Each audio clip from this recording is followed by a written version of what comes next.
नहीं, शिंदे साहब ये भी बोलते हैं कि उद्धव जी हमको नौकर की तरह ट्रीट करते थे घर के। बाला साहब तो बाला साहब को दोस्त मानते थे। अभी बार बार जो दिल्ली बुलाया जाता है उन्हें, वो कौन सी ट्रीटमेंट है?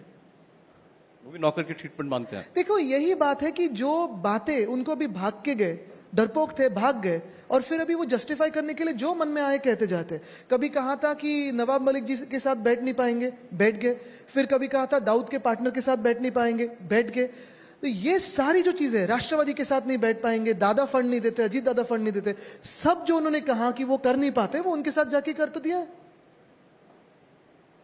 नहीं, लेकिन ठीक है, वो उन्होंने सरकार तोड़ी, गिराई, पार्टी तोड़ी, आपने उसकी वजह बताई कि उनके ऊपर दबाव था। उन्होंने इंसानियत तोड़ी। देखिए क्या होता है कि बहुत बार ऐसे होता है कि किसी को पार्टी छोड़नी होती है, इस्तीफा देते हैं, दूसरी पार्टी में जाते हैं, चुनाव लड़ते हैं, अगर जीते तो खुश रहो, नहीं जीते तो भी मेहनत करते रहो। ये लोगों ने, ये जो 40 चोर है, अलीबाबा और 40 चोर, इन्होंने, एक तो एकनाथ शिंदे जी खुद 20-25 साल जो भी एक्चुअल उनका करियर रहा है, आप चेक करके देखिए, सारा का सारा करियर, फिर पहला टिकट हो, फिर पहला मंत्री पद हो, वो एक ही व्यक्ति के कारण है, उद्धव बाला साहब ठाकरे, दूसरे किसी की वजह से नहीं है। किसी से भी पूछे, पूरा करियर उनका देखे, इनका जो सब जो पूरा करियर देखे तो उद्धव बाला साहब ठाकरे एक ही व्यक्ति की वजह से है। फिर आगे जाके 2 साल मंत्री रहे, पहले तो 5 साल मंत्री रहे फडणवीस साहब के कैबिनेट में। क्यों? क्योंकि उद्धव साहब ने उनको मंत्री बनाया। फिर हमारे कैबिनेट में जब आए तो सबसे इंपॉर्टेंट जो डिपार्टमेंट होता है अर्बन डेवलपमेंट, कभी किसी ने सुना है पिछले 50 सालों में कि सीएम ने अपना ये जो अर्बन डेवलपमेंट डिपार्टमेंट है किसी दूसरे को दिया? नहीं, लेकिन इन्होंने लिया था। जब इनकी झूठ, इनकी चोरी पकड़ी गई तो जिस आदमी ने सब कुछ दिया, उसी का पद छीनने के लिए, उसी की पार्टी तोड़ने के लिए, उसी के पार्टी का नाम छीनने के लिए ये भाग के गए सूरत।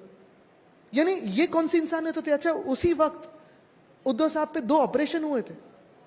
ऐसी मेडिकल इमरजेंसी की टाइम पे, इतने खराब समय में अगर कोई आपका साथीदार छोड़ के निकल जाता है तो ये तो इंसानियत के खिलाफ है। वो तो इनफैक्ट पर्सनल राजनीति अपनी जगह राजनीति चलती रहती है।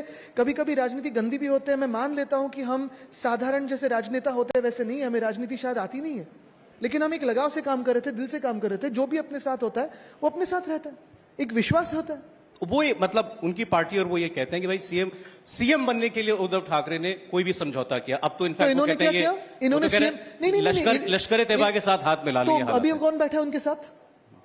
और ये इनको जब सीएम बनना था तो मेरे पिताजी को या उनके पक्ष के नेता को या सीएम को दगा देके, पीठ में खंजीर को बस के भाग के गए थे सूरत। समझौता किसके साथ किया? भाजपा के साथ, जो महाराष्ट्र लूट रही है। जिन्होंने, जिस भाजपा ने कोविड के दरमियान अपने जो एमएलए लैड फंड्स होते हैं वो भी पीएम केयर फंड एक प्राइवेट फंड को दिया, महाराष्ट्र को नहीं दिया। ऐसे भाजपा के साथ इन्होंने समझौता किया। क्या ये महाराष्ट्र द्रोही नहीं है? और इनको फिर क्या सीएम बनना नहीं था? कि ये साधु है, कि ये फकीर है? नहीं, लेकिन ये और सवाल मैं तो भी यही कहता हूं ना कि ऐसी बातें, यानी उन्होंने क्या किया, आप कोट कर रहे हैं, सामने लाइए उनको। आएंगे शाम को। चलो मैं रुक जाता हूं, पूछे आते क्या वो? प्लीज रुकिए। वो नहीं आएंगे, फिर भाग जाएंगे गुवाहाटी।